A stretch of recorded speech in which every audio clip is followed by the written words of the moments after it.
Hey guys, welcome back to Fiction Friday. I'm AJ Farisi, and this week I'm going to be reviewing my in-transit novel of Jodi Picoult's The Storyteller. And I love this book because it's extremely well researched. While reading it through, I feel like I was actually sitting in the Holocaust, which is a horrific event to just even, have to experience in first person, and to the victims and everything. It's extremely sad. But her research is so well done that I've read another one of her novels before, and it was very well researched, and I love the way this book was done. This book is pretty much about a baker named Sage Singer who she's got a bit of some self-conscious self-esteem issues because she has a scar on her face, so she tries to stay hidden, and eventually she comes in contact with this old man, Joseph Weber.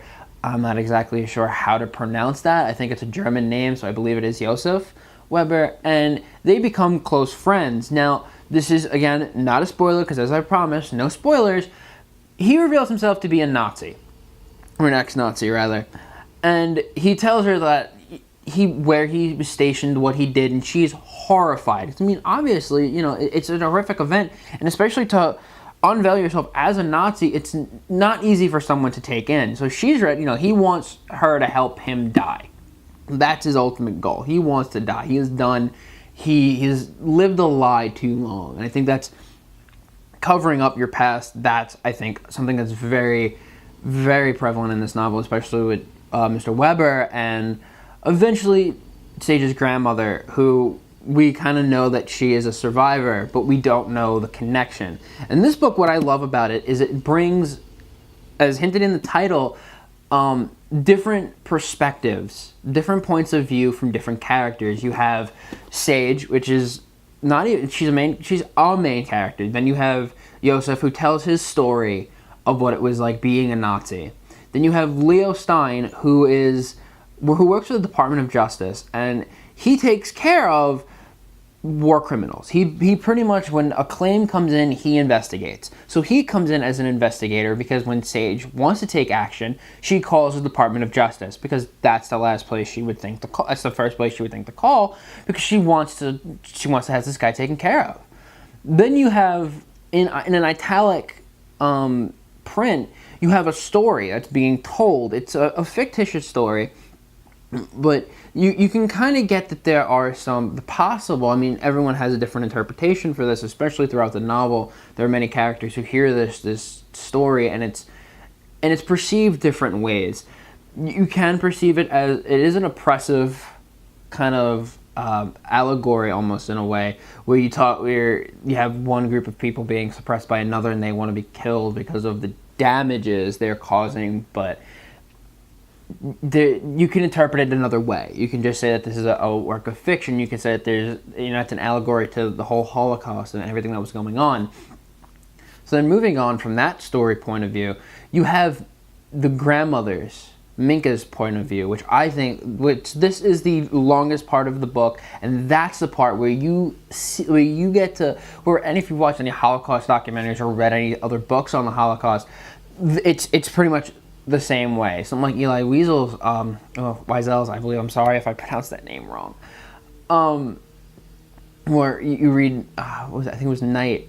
He was a survivor, so you can kind of, if you read that, I guess you can also get a bit of a sense of it there. But this book, it's very well researched. You have so many details that it seems like it's just right back in the time that this book was written, even though it was a very recent novel. I love this book. I give it actually a 4.5 stars. One, because it's a little bit long, and sometimes it does get a little bit drawn out. You do have to get over a certain part and the action starts picking up. Not even action, it's just where you get a little bit more emotionally involved in the story, especially when it comes to more of Minka's part. I love it because of the research, the way it's just so factual, almost. It's a fiction novel, but it's a factual book because she does her research. I think the other book that I read, The House Rules, though that book was extremely well researched into another topic that I won't go into because I'm not reviewing that, but this book, so well researched on history, about the Nazi regime and everything the Nazis had to do, and their thought process and what they were doing, and their routines almost, and the Hitler Youth. That was very prevalent, especially in Mr. Weber's story. And Minka's story, the Jewish youth, and how the impact of the Nazi regime on the Jewish community, and the different events, like, you know, just everyday life, how it was almost crippled because of them, and how sad, you know, you get to feel exactly how it happened. And then even the after effects, Minka talks about the after effects of what happened when she came back, and how people responded to that. I mean, this isn't a spoiler because you hear about this even, you know, in everyday life, because there are still survivors out there who tell their story and who don't tell their story for certain reasons. And some choose to say their stories, and because they want people to know, and that's a point shown in the book. And I love that, you know, that this just isn't, you know, about one thought process or one point of view. It's multiple point of views, and it's shown throughout the different characters, throughout even within the characters, how they see other people. That, I think, interpersonal relationships, that's a very big part. Another big part, especially with her research, is the baking. Since Sage is a baker, she goes into an extreme detail of how to bake. I don't know how to bake very well. I do bake, but not, you know, to the extent of this.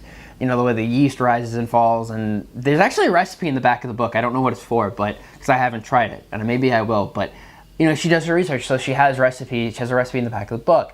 You know, there's even, this book can be used as a book club book. She does have questions. Which I don't recommend reading before you read the book, because it did give me a bit of a spoiler that I won't say. But, so I give this book 4.5 stars, because it's so well factually written. The point of views give you a different aspect to every character and their thought process. So to connect it with the factualness, the details are so well written that it's extremely prevalent. You can just, you know, I can't find the right words because it's that amazing. But overall, 4.5 stars for Jodi Picoult, The Storyteller.